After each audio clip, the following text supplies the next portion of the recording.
The insecurities that hold most people back in life will stop you. They will paralyze you. They'll freeze you for the rest of your life if you let them. You have to create a mission and a purpose so beautiful, so profound. You have to believe in it so clearly that it pushes you past your insecurities. There's a million old versions of Erik Rock that are dead and gone. But you have to be willing to walk down that lonely path, because no one's going to support you until it's very popular to support you. So wherever you think your darkness is, that's where the money's at. Cinderella is where the money's at. When I was on stage in Mexico, realizing what an unfair advantage I have over all you motherfuckers. But I do it to be sticky, but it's true. Like, rip this fucking speech up. You know your story. You don't need to write it. And to be effective as a leader, you got to be able to see that in other people and be able to pull that out of them. As soon as he sits down, I'm like, okay, hold on. We got to record this, so hold on. This is part of the show. Because it's where I'm most afraid in life, is in front of people. I'm just super afraid. Which is shocking. So, you have no idea, like how insecure my little bitch ass actually is.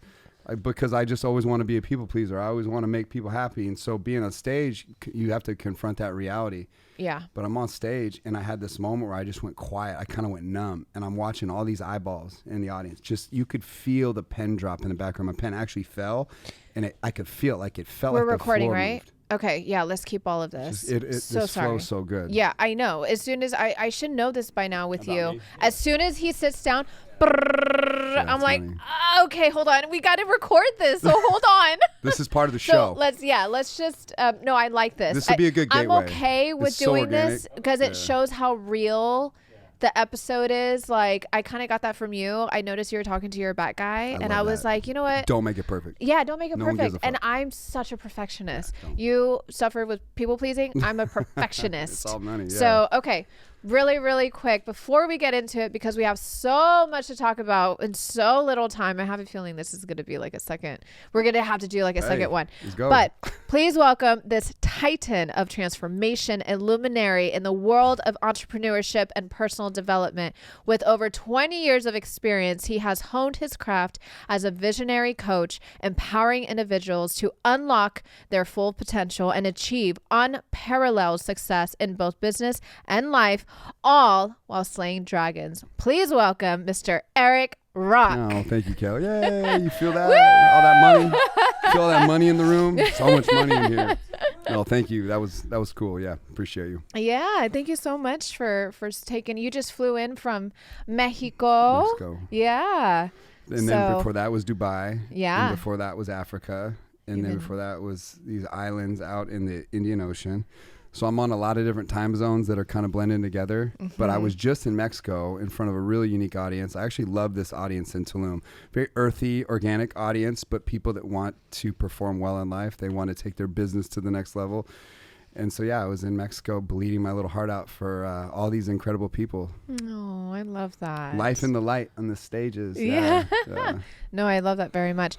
So I want to really kind of start with, as you know, Pain to Power is basically about everyone's stories and how they kind of overcame adversity, pain, and fears, and all the darkest moments in your life. And I, of course, want to go into what you're doing now and all the things, but I really want the listeners to hear, who's Erik Rock? Like, what have you gone through? Just hearing more of your story. And I hear all these stories when you're on stages, you're this powerful entrepreneur coach doing all the things, but I really want to get deep and just unveiling you and who you are and what you've gone through. So yeah, I appreciate that. Yeah. It's funny. I think behind every great human, there is some powerful story. And I think the most effective humans on planet Earth are not the ones that had a perfect path and a great trajectory upward, but oftentimes they come from hell. And those are people that are very effective because they have been in the road that you're likely going through. And so I'd rather listen to you if you've been down that road than someone who hasn't, right? Mm-hmm. So I think people that fight evil inadvertently and transform the world are the people that lived in it at one point in their life. We, in America especially, we love the Rocky Balboa story. We love the underdog. We love the fighter. We love the person that came from nothing. We love the rags to riches story. We love the hero's journey, all that. But it comes from a place of pain oftentimes. Actually, all the most effective stories in the world come from a place of pain. All the best books ever written, all the best movies ever made.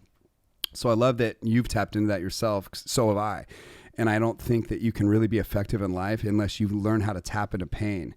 And to be effective as a leader, you got to be able to see that in other people and be able to pull that out of them. Some of my biggest wins in life weren't in entrepreneurship, which I'm obsessive about. I'm serial with it. They weren't in winning or making money or stacking chips or buying the things, all the toys, all the fun shit, all the lifestyle. But they came in realizing the power I have to help someone transform. So it's like a lot of what I do now is passion-led. I don't need to do this. This was all kind of fun for me. And I had a lot of guidance by great mentors like Ed Milet, who I give a ton of fucking credit to for helping me step into the light, which was where my biggest fear was. So crazy that so much of what kept me winning in life was the instinct to probably get to the light, but it was the thing I was actually most afraid of. And I was just telling you the story before we started, and I'll just finish the story off because I didn't get a chance to finish it with you, but I thought it was really profound at where I'm at in my journey now. Today's my 40th birthday, so I'm 40 years old. Here I'm at my journey. And 2 days ago, I'm standing in front of an audience on stage, all the lights, all the things. My Batter's Box song went off. I did Dead and Gone by T.I. because that was the song I chose to come out to. They asked us to come out to a Batter's Box song. I always get stuck on those. Like, is there a certain song you want put on? I'm like, I don't know, just pick one. And they always end up picking the same girl ones, you know, like I'm a survivor, that one, or like women empowerment, like all the same songs. That's the tone. I think. Yeah, I didn't want to interrupt you, but no, I love happy this. birthday, by we the could talk way. about Batter's Box songs because it's actually a profound. Batter Box. I don't even know what that is. That's the Batter's Box song or whatever your theme song of you coming out to is. Yeah. Oh, that's the name of what that is. That's one way to call I didn't know it. there was a name for it. What's your Batter's Box? If you could have any song, what would it be? I don't know. What's the feeling you want to create? Well, so I'm in the gym that morning in Mexico working out. No one's in the gym, by the way. It pisses me off when I go to a gym. Why does it piss you off? On vacation and no one's tapping into all that money. That's where all the money's at. The endorphins, the ideas, the connection between me and God, it happens in the gym, for me at least. And no one seems to be able to figure this out because on vacations, everyone is so obsessed with drinking and partying and having fun that they miss where the real money's at. Anyway, different conversation. So I'm in the gym, endorphins are teaming, and then that song comes on, and the gal that puts the event on had asked me, what song do you want to walk out to? Now, I've walked out to countless different songs over the last few years. Ed Milet always comes out to the same song. That's my mentor. And I think at one point he actually challenged me to pick a song. I never have. So this girl, who I'm doing this event for, she says, pick a song. And that song, T.I. comes out, Dead and Gone. And it hit me because I was in the emotion. The endorphins were flowing, blood's everywhere. And I'm like, yeah, there's a million old versions of Erik Rock that are dead and gone. I've murdered so many versions of me that are never coming back. This is an evolution of killing old Erik Rocks constantly that got me here. So I was like, I'll pick that song. And it was kind of divine in that moment. But my song comes to make this story quickly come to an end here. I got to just finish that thought. But the song comes on and I'm sitting there and it's quiet. And I never really know what I'm going to say. I've never said the same speech twice. I don't ever do. I speak from the heart. I go with my instincts, and I keep getting better at this, but I still don't trust it because I don't have a speech in my back pocket. I just hope it goes good. And my good speech for me means I get you through all the range of emotions, and I leave a profound mark, and pretty simple. And before I start, I'm just feeling this audience, and I can feel their heartbeat. It's like you could feel a pin drop, and in fact, one did in the back of the room, and it kind of felt like the earth moved. Just one little pin on a quiet room with hundreds of people just staring at you. And you're on stage and all the lights are around you. And it's that one moment before I'm going to say something. What am I going to say, right? And I'm a heavy guy. I'm intense as fuck. I bleed. It's one of my rules is to bleed in every room I walk into. I just made that rule years ago, and I actually live and die by that rule. And I'm sitting there, and I realize right in that moment, sort of the culmination of everything I've done in this one moment. Here I am in Mexico in front of this audience. Everyone's trying to figure out how to make it, how to make money, whatever they're there for, whatever the breakthrough they're looking for. And I realize in that moment as that pin drops and it's just earth-shattering silence as they stare at me, what an unfair advantage I have over all these motherfuckers. And that's what came out of my mouth. What an unfair advantage I have over all of you right now. And I just let it sit for a minute. First time I said it, I never even thought that before. I never thought this is an unfair advantage, but I realized as all these souls staring up at me, what an unfair advantage I have over them. Because I choose to live a life in the light. Just a powerful thought, and it hit hard. You could feel when something hits, it hits, especially in front of an audience. The transfer of energy is something that your eyes may be able to see, but your body feels it. and the transfer of energy that I got from that audience. A lot of people tell a joke when they go on stage to break the ice, to convert the energy from the audience back to the performer. Usually I talk about vulnerability. I'll address the elephant in the room, how scared I am. But here I am, and this is the first time I ever came out like that, swinging hard, right? Like, I have a very unfair advantage over you. And it was in that moment, sort of very quickly, all these great men and women in history just kaleidoscoped in front of me. The Walt Disneys of the world, the Warren Buffetts of the world, like them or hate them, doesn't matter. It's irrelevant. Who's the best in class sort of collided. And what I realized is every single person that's lived at the highest and best use of their life has been performing regularly in the lights for most of their careers, bleeding for an audience and not giving a fuck about what people think. There's just a profound sentiment in where unfair advantages come from. And getting people to analyze that, because most likely the unfair advantage comes in doing things you're not going to do because you're too lazy, you're too scared, you're too afraid of what people think, all the things, right? And it was just in that moment when I realized like where some of the most secret sauce for gaining momentum in your life actually comes from. And it's in doing these simple, rare things that are super scary, like committing your life out loud in front of an audience. So often, and I'll end with this because I'm saying a lot right now, and all these things are great topics. These are good topics. Yeah. But people talk about the algorithm, like social media, like that's been around forever, right? No, it's fucking a baby. Social media has been around, a decade, where it's been something that's actually a real tool you can leverage. There's been an algorithm that has existed in life long before social media. Wherever freedom has ever existed, there was an unseen algorithm working its way, and the people that tapped into it knew how to break that algorithm are the ones that control and rule the world. They're the ones that live at the highest levels. They're the ones that steal, in many cases, steal all the freedoms from the middle class, from the poor. So it can be used as a double-edged sword, to exude freedom on people or steal it from people. But either way, it's an algorithm you got to learn to break. And if you break it, you have the choice to do good with it or do bad with it. But it's been around since the beginning of freedom, where you can be anything you want to be and decide today, I'm going to be this person, and I'm going to go flex on that, and I'm going to go achieve, and I'm going to go in the marketplace and win. You inadvertently have to break this algorithm. Now, social media is just a newer form of being able to have access to ways to break through, access to influence and information that we never had before. But at the end of the day, there's always been an algorithm. And it's those guys like Walt Disney that figured it out.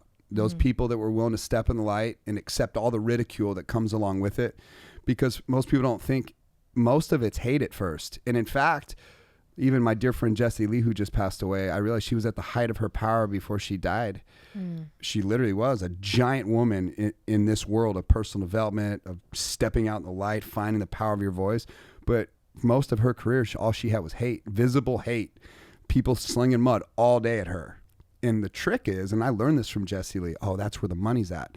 The algorithm loves hate, and we actually need to tap into that, because you can't do anything great in life if you're not willing to accept hate. It's part of the process. You got to have thick skin. All these things that I'm learning now, and they're becoming very clear. No one taught me this. This wasn't a thing you could learn on a podcast 15 years ago. They don't teach this shit in schools. Oh, you want to win in life? Okay, well, get thick skin. Step in the light. Accept hate, because it's coming. Whether you like it or not, you're going to get hate. Yeah. It's part of the game, but that's where breakthroughs happen, and that's where good can actually be achieved. But you have to be willing to walk down that lonely path, because no one's going to support you until it's very popular to support you. And when it's popular to support you, then everyone's going to say, I knew you could do it. I always believed in you, baby. Yeah, no, you fucking didn't. You didn't believe in shit. I got people from my elementary school coming out of the woodworks like, oh, so proud of you. And I'm like, where'd you come from? Thanks. But it's only just like what you said. It's people only support you when it's popular to support you. But cool. I love where this conversation is going. It definitely did not answer my question, but that's okay. Okay, let's rewind a little bit. How did you get like this? Yeah. Okay, because obviously you had to go through something hard and dark. How did you become Erik Rock today like this? Yeah, some of my greatest mentors that I've had is I started seeking out people to help give me framework or clarity to why I'm crazy or obsessive or all the things that I was told are bad in me. They would describe like the Michael Jordans, all these key characteristics of people that were really great in the marketplace, especially with sports. Great analogies. I have a mentor, Ben Newman, that always talks about the burn inside a person. Where does that burn come from? Famous a mindset coach,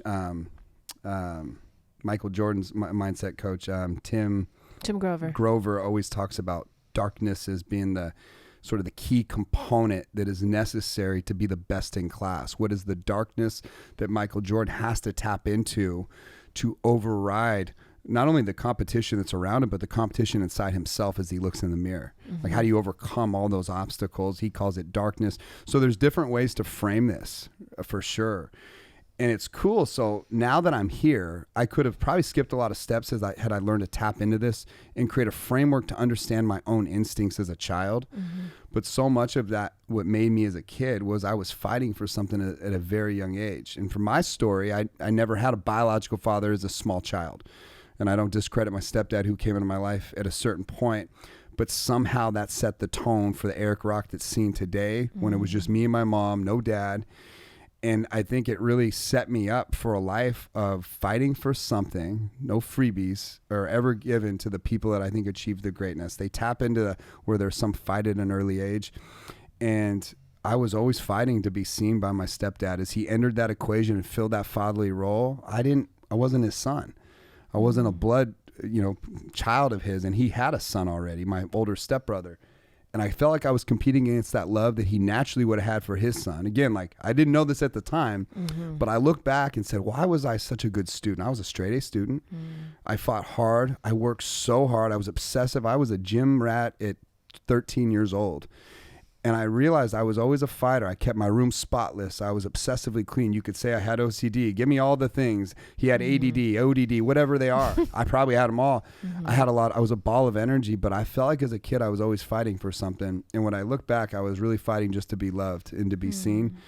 And people don't realize that connection between a little boy and a father, how important it is. But so many of the battles I've had in my life probably linked to daddy issues, which now it's funny, I do this work for a living. When you go to the first place I go when I work with someone is there's a little boy or a little girl trapped in every single person that's out there.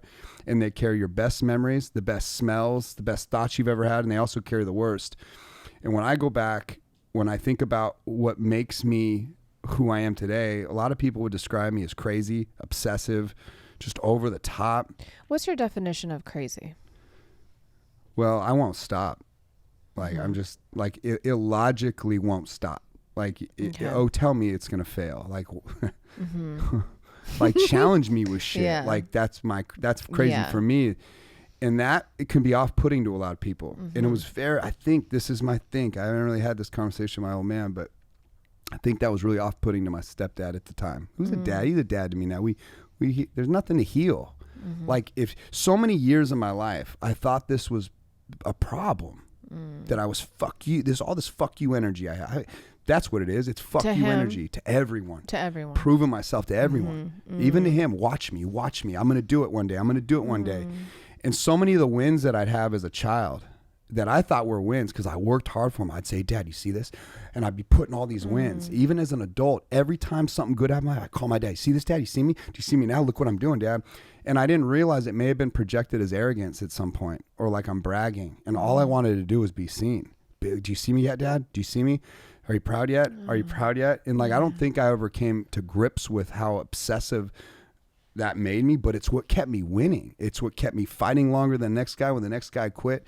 It's what kept me hanging around longer, getting up early, doing all the disciplinary things. Now, I did go bad for a few years, which we can definitely talk about.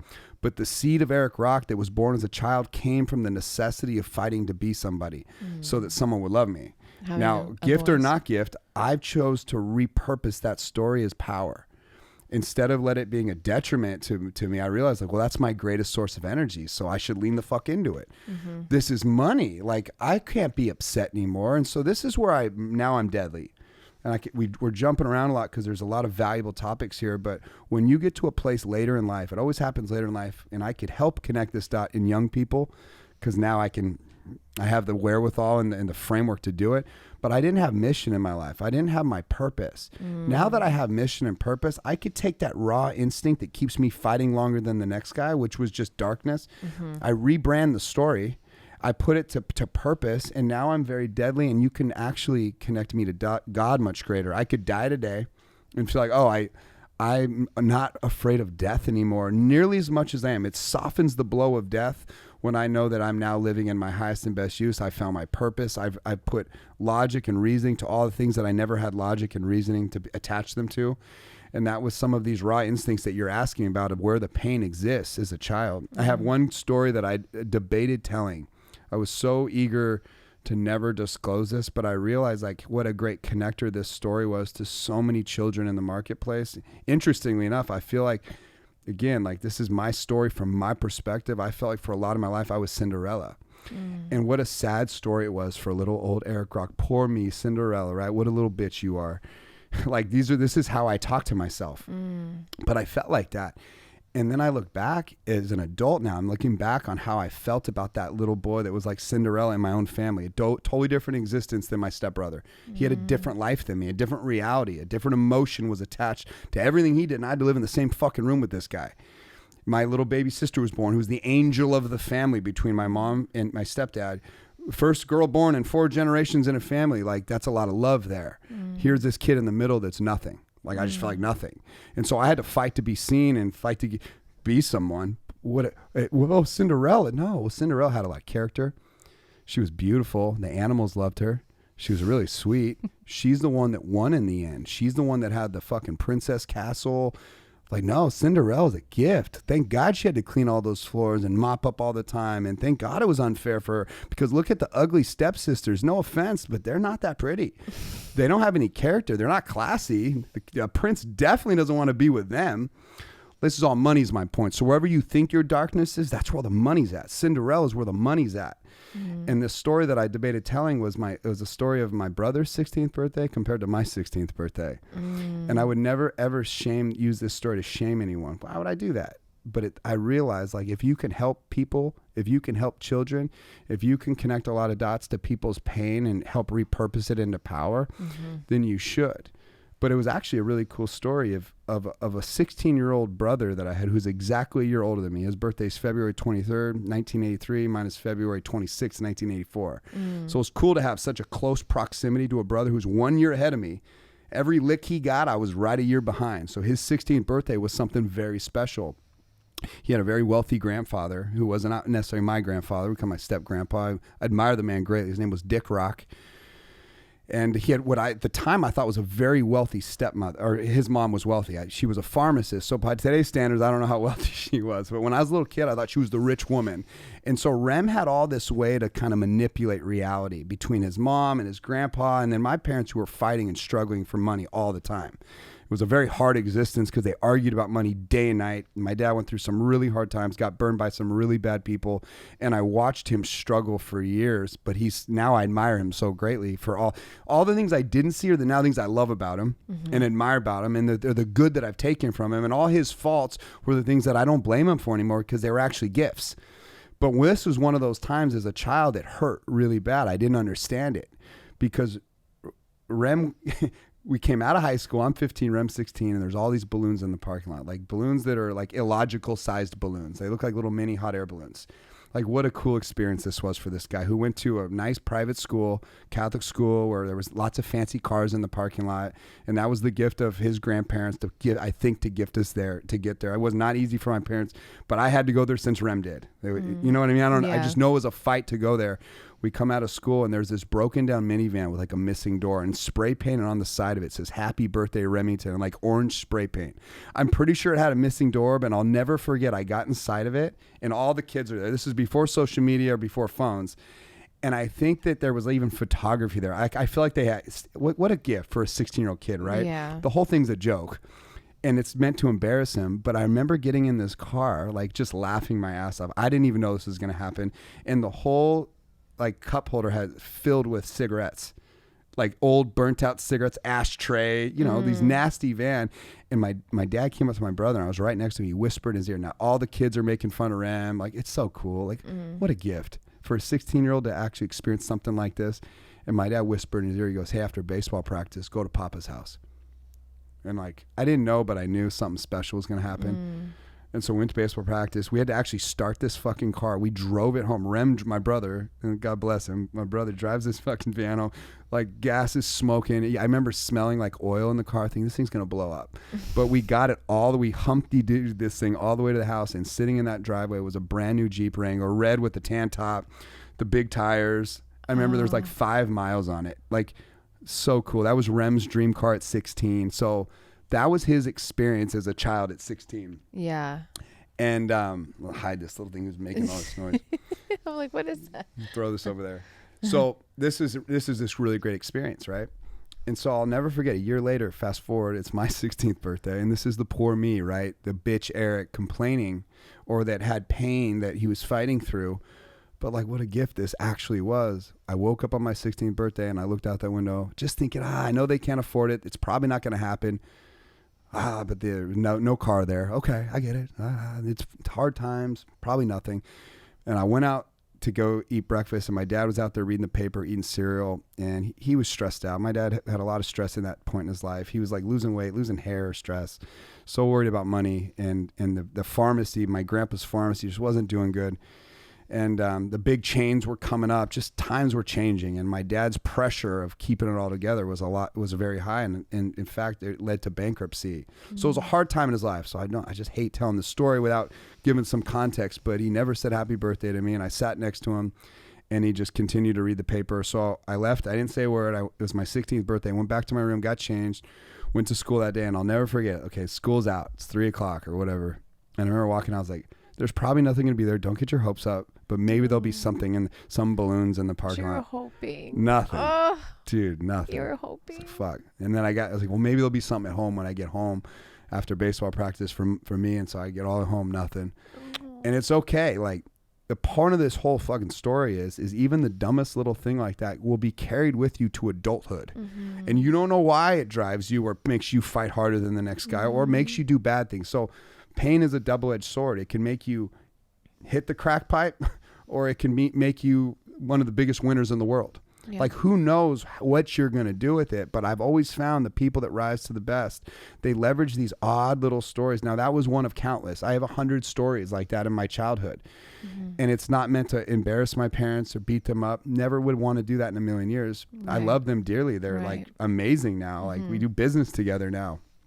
They were kids when they had us. They didn't even know who they were. Mm-hmm. But it was a different love, obviously, that my stepbrother got to experience than I did. Just two different realities. So when you look at why our temperaments are so different, why I'm obsessive and crazy and nuts, and I want to achieve everything on planet Earth, it has nothing to do, honestly, with like monetary this, ego this, whatever this is. Like, all this stuff is like a representation of pain that I've turned into the only thing I know how to turn it into. Mm-hmm. And what's cool now is now I put mission to it. I finally found this unique missing piece that actually gave me some clarity on how I want to die.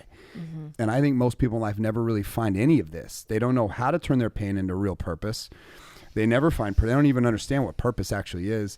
And oftentimes it's really in the child that still exists in you that's likely not healed yet. Like that child that's in most of the people you come in contact with, if you can get to it, what you'll find is no one ever apologized to it. No one ever hold its hand. It never got to say its piece. That child never got to get carried back to where you are today. It's still there suffering. And that is some of the greatest deep work I've found with some of the best entrepreneurs I've ever worked with. I mean, some powerful people too, that I've actually had the luxury of working with, is helping them find that power. Usually means you got to go talk to that child, and you have to get them current with time. Mm-hmm. You have to walk them through all the years that child was left alone and neglected. And that's powerful work. But once that's done, you become very unfuckable with. You become very solid in who you are in your pursuit. And that's where real money exists in life. You want to be dangerous in life. You want to get to the light. Like how you asked me, how did I get to the light? Who was the Erik and how did it all go? That kept me winning for years, but it kept me winning, missing the most valuable asset is an attachment to that winning. And that was real purpose, feeling like I actually meant something, feeling like I had self-worth. Darkness, and I've said this so many times, darkness and pain will keep you winning forever. Potentially right to your grave. It'll keep you working 7 days a week, neglecting your family, doing all the things to win, be seen, all that. And most people think it might be ego or lack of ego or whatever it actually is. It really doesn't matter. They've tapped into something that they've hyper focused into momentum towards something. The missing element always is mission, purpose. That's where businesses transform. That's where brands transform. That's where humans transform. And that's the work that I love to do with people. Mm-hmm. That was beautiful. Thank you so much for sharing that. That seems to be the pattern with us middle children. I'm also the middle child, and you know my story. So Yeah, I just, it's a powerful but story. but look where we are at now. Yeah. You know, and that's beautiful. So thank you for sharing that. Thanks, Kayla. Going back a little bit, how does one find their purpose in the dark, in the pain, and all of that? Yeah. What advice would you be able to give? It's hard because when you're actually in it, you usually don't have an Erik Rock hanging around you. Mm-mm. And again, for us, we didn't have social media, which is on demand 24/7. It's a reel of highlight clips. People make it look so easy. It's great. That is still access though to a voice or to a mindset that we didn't have as kids. You know, I remember the encyclopedia, or if you wanted to get to like a Taco Bell in high school and you were in a new town, you have to go get a map or a yellow pages, get an address, go buy a map book. Remember, like C3, you'd have to go C3. So you'd find where the Taco Bell is, and then you'd have to find on a different page where you are, and somehow you'd have to just trace yourself to that Taco Bell. I think you're a little bit older than I am. You never had that? No. I'm 40, baby. That was me at 16. I'm 30. I still I call had it MapQuest. MapQuest. I still call it MapQuest. Oh, are you talking about MapQuest? No, I'm not. I'm Oh, way okay. before MapQuest. Oh, MapQuest okay. was I like had God MapQuest. came down and did some crazy shit. Yeah. I thought God did that. That's like a godly thing. How the hell you do MapQuest? Like, that's crazy. Yeah. We had so I used to deliver prescriptions for my grandpa's drugstore and flowers. He also had a floral shop. So we did prescriptions and flowers. And I was the delivery guy, and I also delivered pizza. Every single route, it would take me 2 hours to plan my route for the day. It would all be on paper, hand notes. You'd have to figure out where you're at, where you're going, trace it, and then you'd always have to have someone in the passenger seat coaching you along the way. It's too hard to do it by yourself. You're going to crash. Yeah. Those were the map book days. Oh, yeah. Maps require two people from my era. Yeah. I'm dating myself a little bit, but yeah, that's how you got around. The point is, getting to your question here, funny diversion, but you don't know when you're in it. You don't know to go get around the right people. Most likely, you are a representation of where you're at, of the people that are around you. If as you're a kid, you're around kids. You're probably not absorbing people with more wisdom around you. You think you're smarter than them. All kids think they know it all, right? Now, not all, but ideally, the masses, that's kind of how it goes. It's very hard to know what you don't know, especially when you're around people that are doing the same thing that you are. Mm-hmm. It's only when you really start finding some momentum in your life somehow, could be anything. And, you know, getting clarity on one thing, if you're young, is incredibly important. The second that I committed to one thing and sank my teeth in, that alone became a game changer for a temperament like me. Someone that did know how to leverage pain and did want to win and fought hard. And I would tap into all the sort of the athlete stuff, right? I mean, I worked really hard in sports. I thought that was going to be my gateway to the greatest dreams in the world. And then I had all these surgeries that led me down a dark path of OxyContin and medicine. I had some dark years when I was a kid out of high school that, thank God, I refound myself and I repurposed that pain. And it was the gym that I think saved me on the back end, but thank God I had it on the front end. So I knew to come back to it. But I can go there if you want, but there's some dark years there. But at the end of the day, I didn't have anyone around me sort of coaching this. Nobody knew to coach you into purpose. Yeah. It really wouldn't be, honestly, you want to know the truth? I don't think I found purpose until I was in my late 30s. The later half of my 30s, I was still winning the good old fashioned way of just leveraging pain. Again, that thing that keeps me fighting and obsessing and dreaming. But I had one thing to obsess over. That's the beauty, is so many people see on social media that, oh, you should be diversified. Your money should be here. It should be here. Like, no, that comes from tax problems. Diversification comes because you make too much money in one thing. And if you are going to either give your money to the IRS or you're going to go start investing in other things, that's the true nature of why you diversify. Almost everyone that's winning in life became amazing at one thing. Very simple. It was one thing that they obsessed over, they dreamed over, they became masters at it, proficient in it. They spoke the language, they dreamed about it, they couldn't live without it, they couldn't sleep without it. Once you sink your teeth into one thing, it becomes the gateway to probably find purpose one day. But first, you got to find that one thing. So if I'm going to coach anyone that doesn't have one thing that they're master at, well, let's become a master at one thing. It's very hard to connect purpose if someone doesn't have financial stability. You can do it, but it has a lot of holes in it, and people don't commit to it. because daily life problems suck them down all the rabbit holes. Like my solid understanding that I'm going to be okay sets me up for a much greater, more impactful person with purpose being attached to it. Doesn't mean it can't happen both ways. And it doesn't mean it shouldn't be understood simultaneously, but most likely purpose comes from being solid here. It's hard to be effective if you can barely pay your bills. No one's going to listen to you. Your purpose is probably not going to play out that well.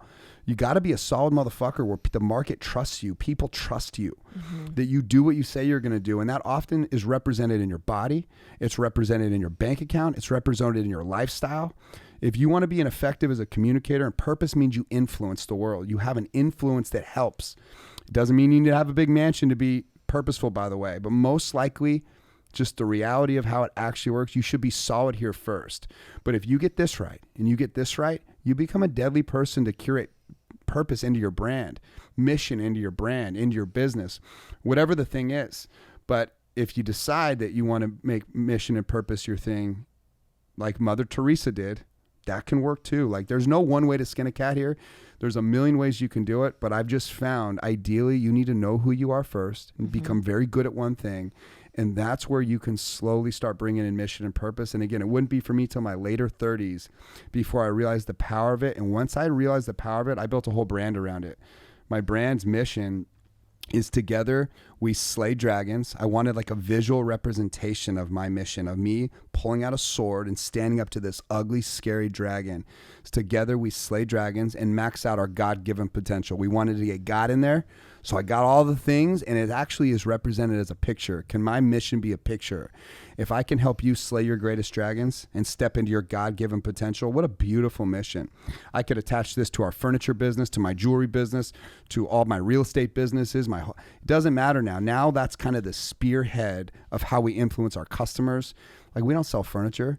We sell like going after the scary things in life where all the real money's at. Like some of the best sales I've ever had, I think, as I look backwards in time, I realized they came from people wanting to help me win. They didn't really care about my furniture, that it was better than the next guy's. They were a believer in me. Somehow through that vulnerability, I tapped into purpose without knowing I was doing it. If I would have had a framework though, once I had a business structure, I would have been way more deadly. If you think about like the best businesses, Kayla, in the world, they all have powerful missions. Now, whether sometimes these things grow into big giants, corporate monsters, and now they do more harm than good, actually. But Walt Disney, I mean, what was his mission? Walt Disney's mission, I thought was beautiful and profound. He's one of the best, I think, entrepreneurs that's ever walked this planet with one of the most profound missions. Through storytelling, they were going to transform the world. They were going to help one child at a time through storytelling. That's a profound mission. Like, that gets me excited. And somehow, Kayla, even me and you right here, I feel like the work we're doing together today is helping fight against the evil that's destroying innocence in a record amount of time right now. It is catastrophic how this stuff is ripping through society.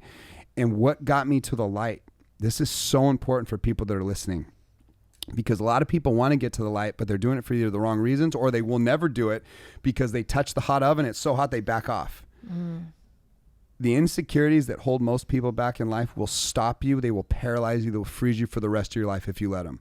You have to create a mission and a purpose so beautiful, so profound. You have to believe in it so clearly that it pushes you past your insecurities. Every time I take my shirt off and I'm like, oh, I shouldn't post that, or whatever the thing is that makes me cringe at my own shit, right?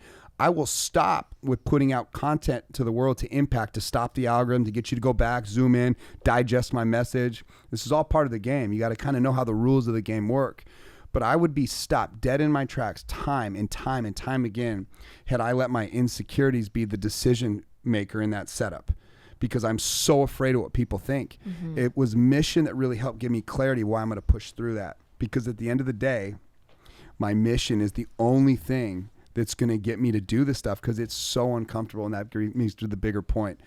Whatever it is that you do, no matter what you do, doing it in the light is probably the most profound way to create the biggest breakthroughs in the world. Leading to my first point we talked about when I was on stage in Mexico, realizing what an unfair advantage I have over all you motherfuckers. Like, it sucks to say it that way. It's almost, but I do it to be sticky, but it's true. And then it flashes all the great ones in the world. Every single one of them, they're leading in the light. They're on the biggest stage in the world, performing in the biggest light. You want to separate from the herd? You want to live a life that's a rare, a one-on-one life, be a one-on-one human? do it in the light, because it's the one place that most people won't go because they're so afraid. They're so scared. It controls most people. Wow. That was good. That was really good. What is your mission, Erik? To slay dragons and max out my God-given potential. Love it. Absolutely. It's supported with a vision, and that vision is to protect innocence, period. And it's very simple. The mission here supports my greater vision of being someone that fights against the evil that destroys innocence. I love that. Really quick, you guys, how much time do we have? About 40? Well, what time is it is the question. No, she's at 40 minutes. I know, but it's what? I know. We do have to, because we have someone right after her as well. It's going to be 1. Right. That was my question. Okay. Anyways, But don't forget to ask for like his social media. right at the end. So gosh, I don't want to wrap it up sooner than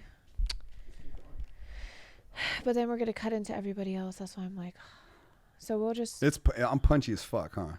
Well, it's like, hold on, wait, It's no, it's punchy. good. No, it's really, really good. So We can you- literally be here. You can go 10 more minutes and then. In that, I think now, at least for the next 10, we could slow it way down. You can massage everything we just talked about. So part of my problem is there's so many emotions I'll bring you to that you can't possibly digest them all. It's my biggest problem when I speak on stages, is that I have so much value that I'm giving that it's a lot to handle.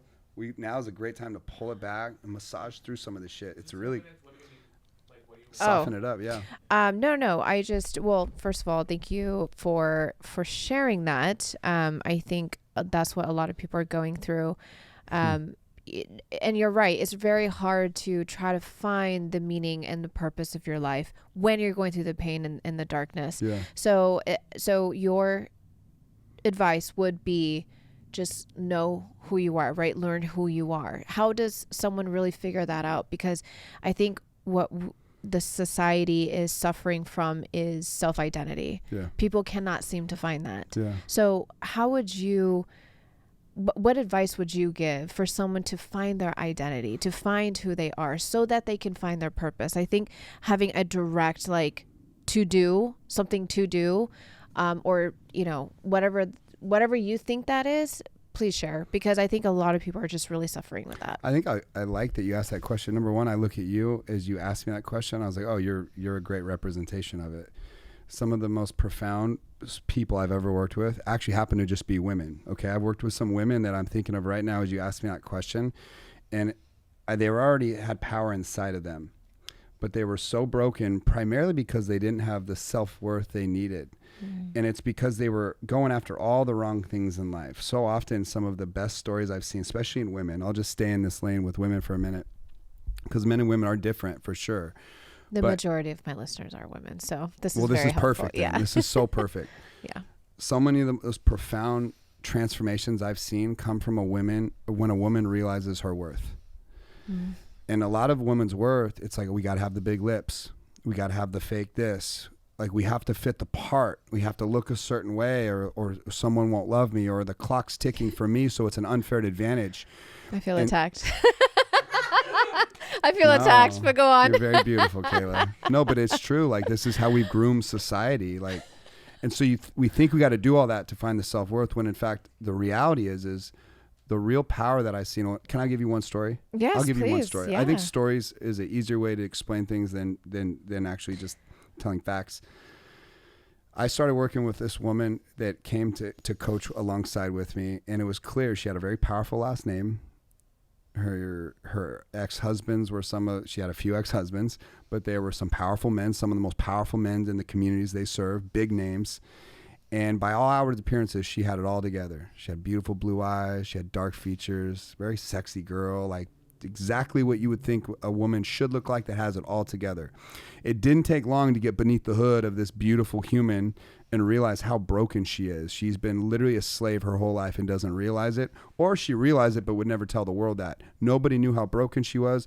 No one knew how many dark thoughts she had. Nobody knew how fucked up her reality actually was.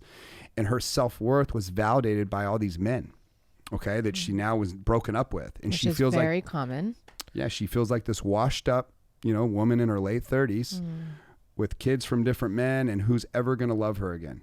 It's a really profound thought. Like, this is where all her feelings are going. And I'm like, hold on here. We need to stop for a minute. And when this was kind of instinctual in my gut. I don't claim to be a guru or anything, but you're always trying to figure out, especially with this type of work as being my mission now, how to be effective. And what I realized, and my instincts were correct, I talk a lot about the light. The light is a very powerful teacher, and it's a very powerful killer of slavery. It untraps your soul if you can learn how to leverage it correctly. The one thing that I'll be clear is I am not a hero. I've never been a hero to these people that I've helped. I'm just a lighthouse, and I'll guide you there. If anyone's a hero outside the person that's doing the transformation and doing the work, it's the light itself, or God, whatever. But it's easy for a person like me to come in and be the hero to this girl. And that's a dangerous position to be in. I don't ever want to take advantage of that or be near that. It creates a lot of vulnerability, because instantly I make her feel worthy. I can show her why where her real value is very quickly. But one of the things I decided to do was try to guide her towards the stage. I realized when I started hearing her story, how fucked up her story was. She needs to be in the light. Her story could help millions of women. That's where the power of her actually existed, not in how she looked. What is all this shit with the looks? Mm-hmm. But she had a year where she almost died. She had breast implant poisoning, and no one could tell what was wrong with her. She went through hell and back, basically to almost a septic state in a hospital, thinking she's going to die. Organs about to shut down. No one could figure out what's wrong. The whole time it's her breast implants. And so anyway, by the time she figured that out, now she got them out. Now her ego's really battered and bruised. And she had to get these breast implants out. They're kind of like, they cap you off as a woman, right? I don't know. I'm just speaking. I think we can all agree that there's some value we put on this stuff. There's not real meat there at the end of the day. None of this stuff really matters. At death, none of this shit matters, right? Did you do anything profound in your life? Did you connect to God? Did you leave a mark? What's the meaning of life? Like, these are places I go. And so as I heard her story, the first place I went is, you know how many women she would resonate with? Now, this is a woman that had some money. She had money in the bank. She'd started a company selling hormones to help women feel better after her experience with hell. So she had something going, but here she is, still battered, bruised, and enslaved to how other people think about her. Just so scared. And she'd made so many deep mistakes from her past that she was so afraid to reveal them to the world, even though the world kind of already knew. She's playing this racket. She's running a fucking racket right in front of me. And I'm getting the exposure of the truth. And I'm like, all you got to do is go to the light, address the elephants in the room. Let's go. This is going to be easy. It wasn't that easy, but watch where the magic comes from in this story. So I convince her, you've got to tell your story to the world. We do a TED Talk. I'll capture it on camera. You need to go just pour your heart out. The barbarians are not going to kill you, but that's what it feels like when you step in the light. It feels biologically like people are going to stone you to death if you don't say something that they like. You think you got to have it all perfect. So I slowly guided her to the stage. We started this thing in our community called Man on a Mission. It was a perfect audience for her to step up and tell her story. And I knew it would be powerful. We finally get there after like 2 months of hell. And you could tell she's probably wrote this speech like 1,000 times. And I was already upset with her. Like, rip this fucking speech up. You know your story. You don't need to write it. Speak from the heart. Pour it out. And she gets up there with her speech. She starts the stage. She starts to talk. And then she stops. And I'm like, yes, this is it. Do it, do it, do it. She rips it up. She throws it in the trash. Oh, that's so good. It was so bad watching her try to read it. It was painful trying to watch her read her perfect words. Wow. Because she's a girl that had to make everything perfect for the world to see perfect. Mm-hmm. And she decided to let some tears just start pouring off her face. And she went through all her failed marriages, where she failed as a woman and as a mother and as a business owner, where she failed at how she felt about herself, all her darkest thoughts. And what was happening in her mind in real time was she was slowly taking off all her clothes. And by the end, she was standing there completely naked in front of this entire audience that was sitting there dead silent, watching this woman reveal the racket she's been running her whole life. But what we in the audience actually saw was a woman that was gaining her power, a woman that in real time was becoming the billionaire that could sell millions of products to women all around the world who feel the same way she does, who resonate with her, who would love to give you their money. Now, that's not why you do it. But the point is women that build powerful brands, the women that are unfuckable with, the women that stand up and you can't touch them because it's not about how they look. Of course they look good, though. They have high standards, but that ain't it. It's the story, and it's knowing who they are, and it's having clarity and not giving a fuck what people think about them. That's the power in the woman. And you watched a woman rise in real time. I watched her rise. I didn't do it. The light did it. It was that stage that transformed her. You should see her now. She's an animal. She no longer will ever make the same mistakes. You can't enter her life if you're a low standard human. You will never be able to fuck with her again. And I believe that with all my heart. She has apologized for all her sins. She stared right in the camera, and every person she's ever wronged or has wronged her, she's forgiven, including her own self. She found her power. She found her voice. She found her strength. That's a woman that's going to be rich as fuck one day because her company's blowing up. She does telemedicine. If you need hormones and you don't feel good, you got bad thyroid, call Brittany. She'll fix you. Like, dude. And she'll be pursuing stages for the rest of her life because she realized how many women actually feel the same way she does. So good. But it's rare. The light's rare. People won't do that work. They're so afraid of what people think. They'll stay away from it. If you build a brand and a life with mission being the guiding force that brings you to the light, it'll override your insecurities. And if you can find a system and a process to override your insecurities, you'll be deadly as fucking life. It's the same shit Walt Disney did. It's the same shit Warren Buffett does and Steve Jobs and all these founders, all these Sarah Blakely, just name a person. There's so many, but they're actually rare as fuck. Because most people die, they're unseen, they're scared of what people think, they never really leave a mark, they don't help anybody but themselves, they play small, and it's usually because of this one overriding fear that we're so afraid of what people are going to think about us. Yep. That's kind of why I cuss, is because people tell me not to, so I cuss. I don't even like it. You know what I'm saying? Like, no, that was so extremely powerful.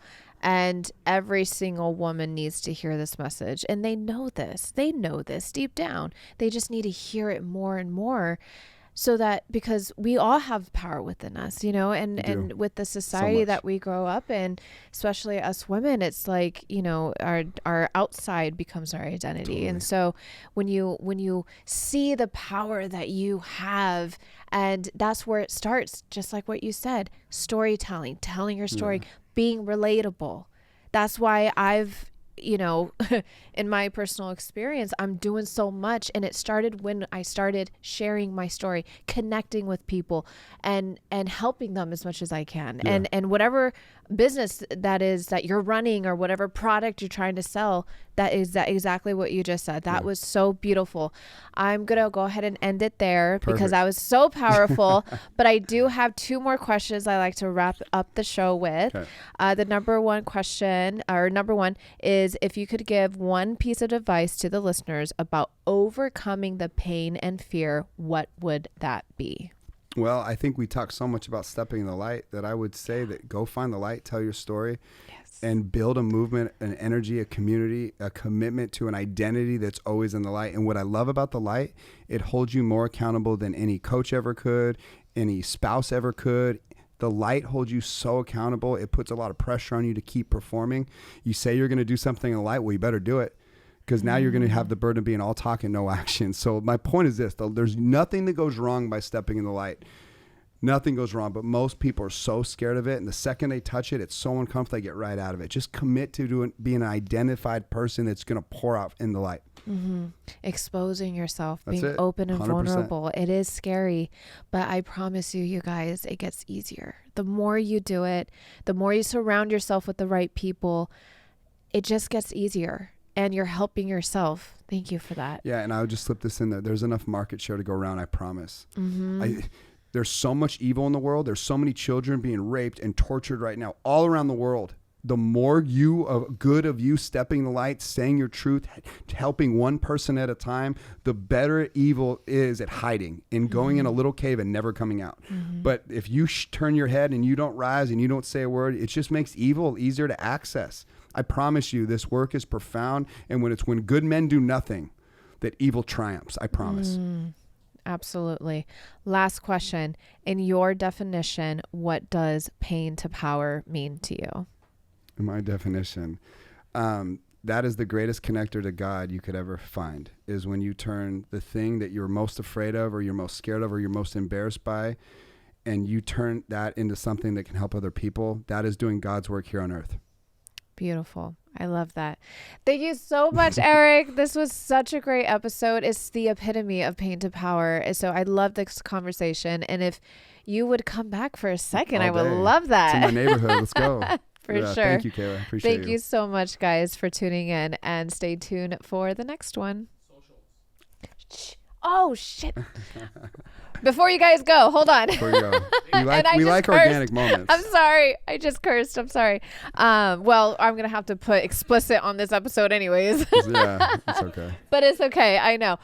Really quick, Eric, I'm so sorry. I got so into our conversation. But really quick, where can everybody find you? Yeah, I think Instagram's the easiest because then all the places I am, that's a great link in the bio where it spreads me out from there. But it's Erik, E-R-I-K, Rock, R-O-C-K, Erik Rock, L-O-L. It all started as a joke. I was actually going to ask you, I'm like, did he do that on purpose? Why Yeah. Erik Rock, LOL? Well, Erik Rock was taken because I got to social media way late. I was like old school thinking, I don't need this shit. I'm old school like my grandpa. Social media is bad.